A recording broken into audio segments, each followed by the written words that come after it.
ये जो मैंने सवाल आपके सामने उठाए हैं, यानी कि ये सवाल आपके जो फील्ड में आ रहे हैं सर, अब इनसे हम निपटे कैसे, इनसे छुटकारा कैसे हो सर, क्या ऐसी टेक्निक्स है, क्या ऐसे तरीके हैं जिनसे सवालों का निवारण हो पाए, आज हम उस पर बात करने वाले हैं। लास्ट तक बने रहिएगा। आपको सारी बात अगर जाननी है, पूरा समाधान अगर आपको चाहिए, इस प्रोग्राम में लास्ट तक बने रहिए। चलिए आगे चलते हैं। पहला जो मैं बताना चाह रहा हूँ, ग्रेटिट्यूड। ग्रेटिट्यूड वो ऐसी चीज है, यानी ग्रेटिट्यूड का मतलब हो गया आप कितना उसके लिए धन्यवाद दे रहे हैं, आप कितना उसके लिए थैंकफुल हैं। आप उसको ये शो करिए कि सर मैं आपके पास आया हूँ, आप उसको शो करिए कि यस मैं सर आपके साथ आपके पास आया हूँ। तो आप उसको ग्रेटिट्यूड शेयर करिए कि सर मैं आपके पास आया हूँ, तो कहीं ना उसको ये लगना चाहिए कि आपके आने से उसको कुछ परिवर्तन आपको लगना चाहिए, यानी कि आप ऐसे शब्दों का इस्तेमाल करें जिससे उसको लगे कि यार ये वाकई में ये रहा बहुत थैंकफुल है, यानी कि मेरा बहुत आभारी है, वो आभारी महसूस करना चाहिए सामने वाला। अगर ऐसा आप उसको करवा पाएंगे तभी आप आगे बढ़ पाएंगे, यानी कि आपको जरूरी है ग्रेटफुल रहना, तब आप बिल्कुल सिक्योर महसूस करिएगा, वो खुश महसूस करना चाहिए, लगना चाहिए यार वाकई में यार इस व्यक्ति ने हमारी तारीफ करी है, यार वाकई में मजा आ गया साहब, उसको ऐसा लगना चाहिए। तो ग्रेटिट्यूड की पावर आपको समझनी पड़ेगी। नेक्स्ट चलते हैं सर। नेक्स्ट जो पॉइंट है, एम्पैथाइज, इसको समझने का प्रयास करिए। बहुत शानदार शब्द है, इसको आप नोट कर लीजिए। इसके मतलब आपको 3 काम उसके सामने करने हैं, यानी कि उसकी बात को पहले सुनना है सर। सुनने का मतलब बड़ा ध्यान से सुनना है सर, हर चीज को आप सुनने का प्रयास करें। हमारी यही आदत है सर, हम बोलने का ज्यादा प्रयास करें, उसकी बात सुनते ही नहीं है। हम उसकी मुश्किल से 2 मिनट बात सुनते हैं, अपने ही कहने में लग जाते हैं सर। बहुत गलत आप लोग करते हैं। अगर आपको भी अगर आगे जाना है, आप अगर चाहते हैं कि आपकी सेलिंग हो, तो इसका मतलब आपको उसको सुनना पड़ेगा, कस्टमर को आपको सुनने वाला बनना पड़ेगा, क्योंकि एक गुड लिसनर यानी कि अच्छा सुनने वाला ही एक अच्छा वक्ता बन सकता है। तो आपको भी सुनना पड़ेगा। दूसरे नंबर की बात जो मैं बताना चाह रहा था, लिसन की बात, आपको उसकी बात को आपने सुना तो सही, लेकिन आप उसकी बात में क्या एंगेज हो पा रहे हैं क्या, क्या उसकी बात में आप उसकी बात में घुल मिल पा रहे हैं क्या, यानी एक संवाद आपका बैठ पा रहा है क्या। ऐसा नहीं हो रहा या तो वो ही ज्यादा बोलता जा रहा है या आप ज्यादा बोल रहे हैं, ऐसा नहीं होना चाहिए सर। बराबर संवाद होना चाहिए, आप कुछ बात करें वो कुछ बात करें, यानी कि आप उसकी बात में हाथ मिलाते रहें। और एक बहुत अच्छा तरीका बता रहा हूँ एंगेज होने का, आप उसकी तरफ थोड़ा झुक करके बैठेंगे ना, लगेगा कि सामने वाला आप उसमें इंटरेस्टेड हो, एंगेज होना पड़ेगा आपको। उसके बाद तीसरा पॉइंट जो मैं बता रहा हूँ, आपको ऑब्जर्वेशन बढ़ानी पड़ेगी आपकी सर, आपको ऑब्जर्व करना भी सीखना पड़ेगा। यानी कि ऑब्जर्व करना आप सीख पा रहे हैं क्या, यानी कि जो भी आपकी बातचीत हुई, आपने उससे क्या ऑब्जर्व किया, इससे क्या आपने निष्कर्ष निकाला, क्या व्यक्ति वो प्रोडक्ट लेगा, क्या आज लेगा कि कल लेगा, ये आपको पता लग जाना चाहिए लास्ट तक। ये होता है एम्फेसाइज। नेक्स्ट चलते हैं। नेक्स्ट पॉइंट जो आपको करना है, डिस्कवर मोर। डिस्कवर मोर का मतलब आप देख पा रहे हैं बहुत बड़ा प्लस का साइन है। डिस्कवर मोर का मतलब होता है आपको उसके बारे में और जानना पड़ेगा, आपको उसके बारे में और जानना पड़ेगा, यानी कि आप उसके बारे में जानिए, वो आदमी करता क्या है, उसका क्या शेड्यूल है, क्या उसके परिवार में कितने लोग हैं, परिवार वाले कितना उसका सपोर्ट कर रहे हैं, क्या उसके खर्चे हैं, क्या उसका काम काज है, सब चीज आपको पता होनी चाहिए। हर चीज की जानकारी अगर आप ले लेंगे, डिस्कवर मोर का मतलब आपको उसके बारे में पता होना चाहिए, आपका क्या शेड्यूल है, मॉर्निंग वॉक पे जाता है कि नहीं जाता है, नहीं जाता है तो क्यों नहीं जाता है, क्या उसके साथ आलस का कारण है, क्या उसके पास समय की कमी है, आपको हर चीज के बारे में आपको पता होना चाहिए सर। डिस्कवर मोर का मतलब हर चीज के बारे में आप उसके बारे में पता करिए। अगला पॉइंट आता है इसमें सर, आपने डिस्कवर तो कर लिया, उसके बाद नेक्स्ट पॉइंट आपका आता है इसमें। नेक्स्ट पॉइंट के बाद आपको जो काम करना है sir, ask, Prabhu, prove and confirm. ये मैं एक आपको द फनल इफेक्ट के माध्यम से समझाना चाहूंगा। फनल इफेक्ट बहुत शानदार फॉर्मूला है, इसमें 3 चीज आती है सर। ओपन क्वेश्चंस, यानी कि आप सामने के वाले के पास गए, आपने उसके पास जाते ही ऐसे कौन से सवाल आपने किए उसके साथ जाकर के कि वो व्यक्ति आपके साथ जुड़ने को तैयार हो गया, क्या आपने उसके साथ ओपन क्वेश्चन किए क्या। ओपनिंग क्वेश्चन का मतलब उसके बारे में आपको पता करना है सर कि आपके फैमिली में कितने लोग हैं, आपकी क्या क्या ख्वाहिशें हैं, इन चीजों के बारे में आप पूछिए सर। ओपन क्वेश्चन, अब पूरे सवाल उनसे पूछिए। फिर आता है नेक्स्ट, प्रोबिंग, यानी कि प्रोबिंग क्वेश्चन आपको पूछने पड़ेंगे, यानी कि आपको ऐसे सवाल उससे पूछने पड़ेंगे जिससे वो सोचने को मजबूर हो जाए सर कि वाकई में आपने आज से पहले किसी ने भी इस तरीके के सवाल नहीं करे, आपने पहली बार किए सर, वाकई में मजा आ गया सर। तो ऐसे सवाल उससे आप पूछिए, मजबूर हो जाएगा आदमी सोचने के लिए। आप उससे पूछिए सर आप सुबह सुबह बेड से उठते क्यों है, वो मजबूर हो जाएगा, यार ये तो बहुत नया तरीका पूछ लिया आपने, आप क्या करना चाहते जिंदगी से जाने के पहले, इस तरीके के सवाल आप पूछेंगे तो आपके सामने इंटरेस्टेड होगा। फिर आपको क्लोजिंग क्वेश्चन यानी क्लोज क्वेश्चन करने हैं, इस तरीके के सवाल आपको उससे पूछने हैं जिसका जवाब निश्चय हाँ में हो। हाँ में होना बहुत कंपलसरी है सर, आपको ऐसे सवाल नहीं पूछने जिसका जवाब वो ना में दे। ना में तो कोई सवाल ही नहीं है सर। आप सवाल उससे पूछिए सर आप प्रोडक्ट आज लेंगे कि कल लेंगे। ऐसे आप पूछेंगे तो कहीं ना कहीं वो आज बोलेगा या कल बोलेगा। आप उससे ये पूछेंगे सर प्रोडक्ट कब लेंगे, वो तो मना कर देगा सर अभी नहीं लेना है, सर बाद में ले लेंगे। तो सवाल ऐसे पूछना चाहिए जिसका जवाब 2 ऑप्शन हो उसके बाद बस। मतलब उससे पूछो सर कैश देंगे या पेटीएम करेंगे या फोन पे करेंगे, अकाउंट में डालेंगे, क्या मेथड है आपके पास। तो वो कुछ ना कुछ इसी में जवाब देगा सर। वो ये नहीं आप उससे पूछोगे पैसे कब दोगे सर, अभी दोगे कल दोगे, वो कह देगा कल ले जाना सर। तो आपको सवाल ऐसे ही पूछने हैं जिसका जवाब आपका हाँ में हो। ये फनल इफेक्ट को आपने फॉलो कर दिया, बहुत आगे जा सकते हैं। नेक्स्ट पॉइंट पे हम बात करते हैं, आगे आगे चलते हैं। शो देम द वैल्यू, यानी कि हर व्यक्ति चाहता है सर आप उसको वैल्यू दें, यू आर इंपॉर्टेंट, आप ऐसा फील करवाएं कि वाकई वो आदमी फील करेगा यार वाकई में इस पहले व्यक्ति ऐसा ये मिला है जिसने मुझे इंपॉर्टेंट फील कराया। बाकी तो अपनी अपनी कहते हैं सर कि मैं ये हूँ मैं वो हूँ मैं तो हूँ। माना आप तो वो सर, मैं मानता हूँ आपको डायरेक्ट सेलिंग में बहुत ज्यादा जानकारी है, लेकिन आपको उस कस्टमर की सुननी पड़ेगी सर। अगर आप सुनने को तैयार नहीं है कोई फायदा नहीं है आपके पास उसको जानने का, मत जाइए सर, बेकार मेहनत कर रहे हैं। तो हर व्यक्ति चाहता है उसको वैल्यू मिले, हर आदमी वैल्यू की अगर आप 2-4 तारीफ उसकी कर देंगे ना सर, वाकई उसको लगेगा यार मुझे वैल्यू कर रहा है, यानी कि उसके बारे में ज्यादा से ज्यादा आपको बात करनी है सर। नेक्स्ट चलते हैं सर। नेक्स्ट आप देख पा रहे हैं बैक का bit with proof and customer references. इसका मतलब ये हुआ आप कस्टमर से हवा में बातें ना करें सर, आपके पास प्रूफ होने जरूरी है। ये अगर हमने आपका ये आप देख पा रहे हैं, ये आपने मान लीजिए ये कस्टमर के आप बता रहे हैं ये प्रोडक्ट के बारे में, वो पूछ सकता है आपको किसी को रिजल्ट आया क्या। तो आप ये देख पा रहे हैं सामने आपके चार्ट है, पहला आपके सामने चार्ट आ रहा है 78%। देख पा रहे हैं आप केस स्टडीज, केस स्टडी का मतलब होता है किसी ऐसे व्यक्ति के बारे में आप उनको बताइए, उनका वीडियो दिखाइए जो आदमी सफल है। यानी कि हम सफल नहीं है, मान लीजिए हम अभी रॉयल्टी नहीं पहुंचे, हम अभी टेक्निकल नहीं पहुंचे, तो यानी कि आपका जो अपलाइन है आप उसकी केस स्टडी बताइए कि सर हमारे एक ऐसे अपलाइन है, पहले वो जुगाड़ चलाते थे सर, आज उनकी तारीख में देखेंगे बहुत शानदार 4 व्हीलर गाड़ी है। आप उनको एडिफाई करिए सर, आपका आधा काम हो जाएगा सर। नेक्स्ट जो मतलब बात करेंगे केस स्टडी के बाद जो पॉइंट आता है आपका, नेक्स्ट जो पॉइंट आता है कि आपका व्हाइट पेजेस, यानी कि मतलब आपके पास उस डॉक्यूमेंट का क्या हिस्सा है। यानी कि कोई ऐसा प्रोडक्ट आपके पास है उसका कोई लीगल डॉक्यूमेंट तो होगा सर, उसके बारे में अगर आप बात करेंगे उससे रिजल्ट आएंगे। आप लोगों को सेमिनार के बारे में बता सकते हैं, ई बुक्स का मतलब उसके ब्रोचर्स क्या, उसके वो आपके लीफलेट्स है आपके पास, उससे बात करिए, प्लस सेमिनार में प्रमोट करिए आप सर, आपका आधा काम तो वैसे ही हो जाएगा। आप इस वेबिनार में ला करके रख दिए, आप ट्रेनिंग में ला करके इसको रख दीजिए, आधे तो सवाल उसकी वैसे ही खत्म हो जाएंगे सर। तो ये सारे काम आपको करने हैं बैकअप आपको ग्रुप के साथ। नेक्स्ट चलते हैं सर, नेक्स्ट जो मेथड है सर बहुत शानदार मेथड है, फील फेड फाउंड मेथड। यानी कि इसका मतलब आपको कस्टमर के साथ 3 चीजों की बात करनी है। फील यानी कि वो कैसा फील कर रहा है। अब फील तो वो जब कर पाएगा जब आपका प्रोडक्ट वो हाथ में लेकर के देखेगा। हम कई लोग बात करते हैं साहब बहुत शानदार मार्केटिंग प्लान दिखाया सर, प्रोडक्ट प्लान दिखाया, अरे शानदार, अरे आज ही नहीं सर ज्वाइन कर देंगे कोई बात नहीं, लेकिन वो पूछता है प्रोडक्ट, अरे प्रोडक्ट तो सर मैं आज लाया नहीं हूँ, कल आता हूँ आपके पास प्रोडक्ट लेकर के, बहुत शानदार मैं आता हूँ कल।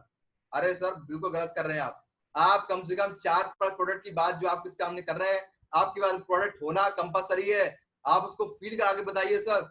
अब मान लीजिए हमारा हेल्थ कार्ड ऑयल है, अब आप कह रहे हैं सर बहुत बढ़िया है, अब आपने उसको यूज नहीं कराया, उसको फील कैसे होगा सर, उसको फील कराइए। बिस्किट की बात करें, लोग पूछते हैं बिस्किट कैसा है, अरे सर पूछना क्या है, बिस्किट का पैकेट फाड़ो खा के देखिए सर, अब उससे पूछिए कैसा महसूस हुआ सर, अब वो अपनी फीलिंग बताएगा कैसा उसने महसूस किया। इसका मतलब फेल्ट यानी कि उसने क्या फील किया, उसको क्या महसूस हुआ।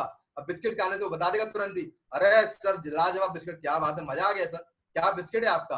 तब आपको फाउंड करना है, मतलब फाउंडिंग उसने क्या महसूस किया, यानी कि आपने बिस्किट चेक कराया उसको, तो यानी कि उसको क्या मिला, यानी कि उसने दिमाग में अपनी कुछ ना कुछ बात रखी कि वाकई में यार आसिफ में कुछ भी सही बिस्किट तो बहुत लाजवाब होते हैं।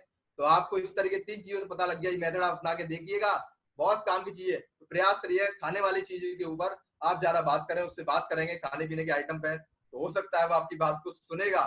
तो अगला पॉइंट चलते हैं, नेक्स्ट पॉइंट जो आ रहा है कन्वर्ट टू क्वेश्चन मेथड, क्योंकि बहुत से लोग खामखा में सवाल करते हैं सर, वो आपको सवाल जानबूझ कर रहे हैं, वो चाहते हैं कि आप कंफ्यूज हो जाए, आप लोग कंफ्यूज हो जाएंगे तो उनको आसानी मिलेगी, उनको बड़ा खुशी होती है, पता नहीं क्या खुशी है, लेकिन सामने वाला बड़ा खुशी होती है यार सामने वाले को मैं नीचे दिखाया, उसके सवालों का आपसे ऐसे सवाल उसने पूछ लिए कि आप उसको जवाब ही नहीं दे पा रहे थे।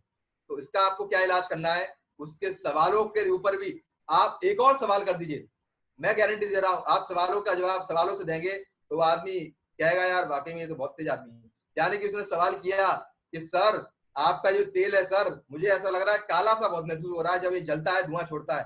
अरे सर बहुत शानदार बात आपने करी, आपको ये महसूस हुआ तो क्या मार्केट का तेल आप इस्तेमाल करते थे, क्या वो काला नहीं होता था, क्या वो धुआं नहीं छोड़ता था क्या?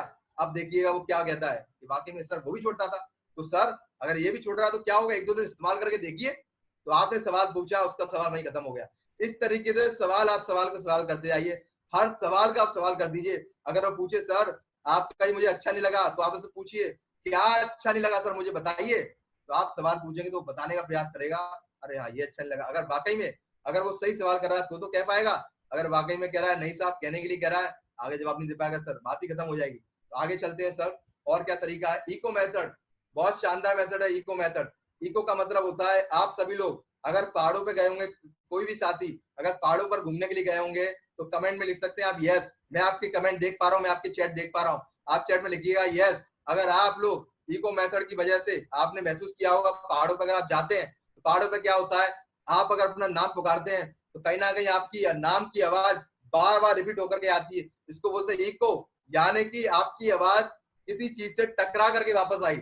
जैसा कि आप फोटो में आप देख पा रहे हैं, इस व्यक्ति ने, सामने वाले लड़के ने कुछ बोला तो बोल करके दीवार से बात टकराई, टकरा करके वापस आपके आई, यानी कि इको हुआ।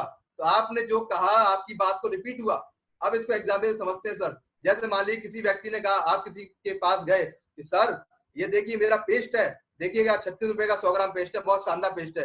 वो कहेगा 36 रुपए का पेस्ट 100 ग्राम का, अरे सर बहुत महंगा पेस्ट दे रहे हैं आप, इतना महंगा पेस्ट। तो आपसे क्या कहेंगे, अरे सर 36 रुपए का पेस्ट है सर, आप इको करिए दोबारा से, अरे सर 36 रुपए का ही तो पेस्ट है यार, 36 रुपए का मात्र 100 ग्राम का पेस्ट, इतना बेहतरीन पेस्ट है सर, आपकी कोई भी समस्या हो सबका निवारण कर देगा सर, मात्र 36 रुपए का पेस्ट है। आप बार बार उसको कहेंगे, मार्केट कंपेयर करिए, अरे सर मार्केट में ये तो साला आपका 50 रुपए का मिलता है सर, आप क्या बात कर रहे हैं, 50 रुपए का मार्केट में आ रहा है पेस्ट आपका, मात्र आपको 36 रुपए का दे रहा हूं मैं सर। बार बार इसको आप कहेंगे तो वही महसूस कर जाएगा यार मैं तो गलत कह गया। तो यानी कि इको करना है, उसके सामने वाले की बात को आपको दोबारा बार बार रिपीट करना है, इसको बार बार रिपीट करना है। कुछ लोग बोलते हैं सर हेल्थ कार्ड महंगा है सर, उनको बोलिए अरे सर क्या महंगा है सर, मार्केट में आप जाइए सब बोला 180 रुपए का आ रहा है सर, हम तो मात्र आपको 140 रुपए का दे रहे हैं सर, 175 रुपए का दे रहे हैं सर, 165 का दे रहे हैं सर, क्या महंगा है सर, बार बार बोलिए क्या महंगा है सर। तो वो इको आपका काम करेगा। आगे चलते हैं सर।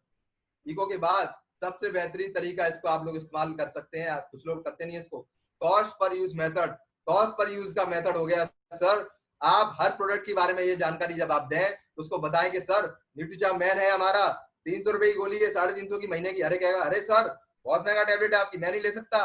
लेकिन आप उसको इसी बात को घुमा कर गए कि मात्र 10 रुपए की रोज की टेबलेट है सर, 10 रुपए में कुछ भी नहीं आता है सर, 10 रुपए में चाय भी नहीं आती है सर, क्या बात कर रहे हैं आप, 10 रुपए रोज की टेबलेट है। तो इस तरीके से आदमी वो आपका टैबलेट लेने को तैयार भी हो जाएगा। नेक्स्ट चलते हैं सर।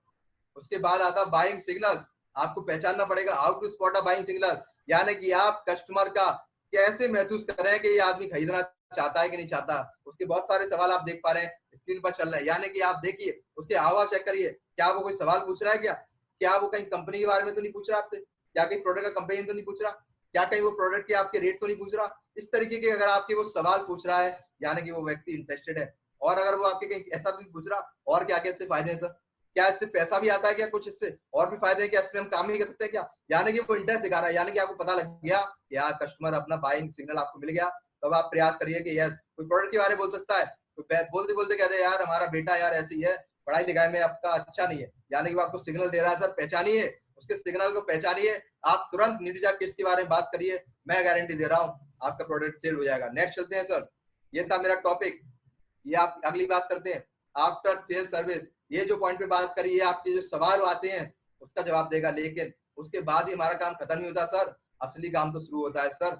आफ्टर सेल सर्विस, इस बात को एग्जाम्पल समझते हैं, हम कहीं से गाड़ी उठाते हैं, कहीं शोरूम से जाकर के 2 व्हीलर 4 व्हीलर उठा के लाते हैं, क्या वहीं उसकी काम खत्म हो जाता है, नहीं सर, वहां से तो काम शुरू होता है सर। एक बार आपने गाड़ी परचेस कर ली, अब हर बार आपको सर्विस कराना पड़ेगा, अब वो हर बार आपको रिमाइंडर देगा सर आपकी सर्विस का टाइम हो गया सर, 6 महीने बाद आपको सर्विस करानी है, तो आपको रिमाइंडर दे रहा है, यानी कि वो बता रहा है, इसका मतलब वो आफ्टर सेल सर्विस कर रहा है। एक बार आपको कोई चीज बेच दी, अब आप सेल कर रहा है, इसका मतलब आपको क्या वो सपोर्ट कर पा रहे हैं क्या, यानी कि आपको भी ये करना है कस्टमर के साथ, आप अपने कस्टमर का सपोर्ट कर पा रहे हैं क्या, यानी कि बेचने के बाद आप उसका सपोर्ट का मतलब आप उसके जो भी सवाल जवाब है आप उसके मतलब उसके साथ जुड़े हुए हैं क्या, क्या आप और उसकी क्वालिटी कैसे, मतलब आपने कोई प्रोडक्ट दिया और क्या क्या उसके फायदे हैं, क्या आप उसको बता पा रहे हैं, क्या कस्टमर के साथ आप लिंक है, क्या कस्टमर को सेटिस्फाई कर पा रहे हैं, क्या आप मेंटेनेंस पे काम कर रहे हैं। मेंटेनेंस का मतलब किसी ने कोई प्रोडक्ट लिया, अब वो कुछ दिनों बाद कह के सर ये प्रोडक्ट में ऐसा कुछ निकल गया, ये कमी निकल गई, या ये टूट गया, ये कुछ हो गया, तो क्या आप उसको मेंटेनेंस कर पा रहे हैं क्योंकि हमारी कंपनी कहती है 30 दिन के अंदर आप प्रोडक्ट पे गारंटी है, तो आपकी जिम्मेदारी है 30 दिन के अंदर आप उससे सामान वापस ला सकते हैं। और एडवाइस बहुत इंपॉर्टेंट है सर। हर आदमी चाहता है एडवाइस का ही खेल है सर। हम एडवाइजर हैं, हम लोगों को एडवाइस देना शुरू करें कि सर न्यूट्रीचार्ज सप्लीमेंट खा रहे हैं, ये सप्लीमेंट को प्रमोट मत करिए, आप प्रमोट करिए सर। न्यूट्रीचार्ज के साथ साथ आप ये सप्लीमेंट अगर आप लेंगे, नैतिक व्यायाम करेंगे, उसके बाद अगर आप दिनचर्या को ख्याल रखेंगे, तो आपने सलाह देना शुरू कर दिया, तो लोग आपके साथ कनेक्ट होंगे। नेक्स्ट चलते हैं सर, नेक्स्ट चलते हैं पर्सनल टच सर्विस। जैसा कि आप देख पा रहे हैं आपके सामने गमले लगे हुए हैं, गमले ये कस्टमर को रिप्रेजेंट कर रहे हैं, और ऊपर से आप देख पा रहे हैं परत इस पे है सर चढ़ी हुई है, वो है पैसे की परत, यानी कस्टमर आपका खरीद रहा है, सामान के लिए खरीद रहा है। उसके बाद आप देख पा रहे हैं आप पानी डाल रहे हैं, पानी डालने का मतलब आप उसको फॉलो अप कर रहे हैं, मैसेज के माध्यम से, आपका कॉल के माध्यम से। अगर आप लगातार करते रहेंगे, पानी डालते रहेंगे, मैं आपको गारंटी दे रहा हूँ ये ऊपर की परत हट जाएगी और आपके कस्टमर ग्रो करना शुरू कर देंगे, यानी कस्टमर आपके बढ़ना शुरू कर जाएंगे। बहुत बहुत धन्यवाद। आगे चलते हैं, नेक्स्ट पॉइंट चलते हैं। एक मिनट, अच्छा हाँ, खास मौके पर उनको एक नोट भेजें, यानी कि जो मैं बता रहा हूँ कस्टमर सर्विस आपको कैसे कर सकते हैं, यानी कोई खास मौका है आपका, यानी कोई ऐसा ओकेजन है आपका जिस पर आप नोट भेज सकते हैं, यानी कि हैप्पी बर्थडे, उसका आज बर्थडे है, आप बर्थडे का नोट भेजिए सर। एनिवर्सरी उसकी आ रही है, एनिवर्सरी उसकी आ रही है, तो एनिवर्सरी का आप वो भेजिए, एनिवर्सरी का नोट आप भेज सकते हैं, ताकि आप महसूस करवा पाए उसको कि यस आप उसके लिए खास है। कोई ऐसा वीडियो भेजिए जिससे आपको लगता है उन्हें मजा आ जाएगा देखते ही, या उनकी जिंदगी में कुछ वैल्यू उससे ऐड होगी। इस तरह के वीडियो फॉरवर्ड करिए सर, आलतू फालतू जरूरत नहीं करने की। आप कुछ मोटिवेशन करिए कि वो एक्साइटेड है, यार अरे यार मजा आ गया सर, इसने क्या वीडियो भेजा है, मजा आ गया। खास इवेंट आपका, उसके कार्ड भेजिए, जैसे कि आज का सेमिनार था, आप ये एक तरह से कार्ड मैंने बनाया है, ये सेमिनार का पोस्टर जो बन रहा है कार्ड है, आप इनके इवेंट के बार बार उनको भेजिए सर, हो सकता है किसी इवेंट में आके वो बैठ जाए। नेक्स्ट चलते हैं सर, लास्ट पॉइंट, रीएश्योर का मतलब आपको एश्योरेंस होनी चाहिए। एश्योरेंस का मतलब आपको पूर्ण संतुष्टि होनी चाहिए कि वाकई में कस्टमर हमारा हो गया क्या। उसके लिए आपको अपने कस्टमर के साथ ईमानदार रहना पड़ेगा, लॉयल रहना पड़ेगा, आपको ऑनरशिप दिखानी पड़ेगी सर। ईमानदारी का मतलब आपको सही जानकारी उसको देनी पड़ेगी सर, कस्टमर की सुननी पड़ेगी आपको सर, कस्टमर की बात को सुने, हर बार जाए बार बार उसकी सुने सर। आपने प्रोडक्ट यूज किया था, खत्म हो गया होगा, क्या आपको रिजल्ट रहा सर, और क्या आपका अनुभव है सर, आप इंटरेस्ट दिखाइए सर, लगातार उनसे बातचीत करते रहे, ऐसा मत करिए आपने एक बार बातचीत करी छोड़ दिया सर, अब ठीक है साहब एक बार ले तो लिया साहब। ध्यान रखिए सर, रिपीट कस्टमर फायदेमंद होते हैं। एक नया कस्टमर खोजने में हमें पसीने छूट जाएंगे सर, लेकिन पुराने कस्टमर को दोबारा रिपीट करने के लिए बहुत आसानी होती है। तो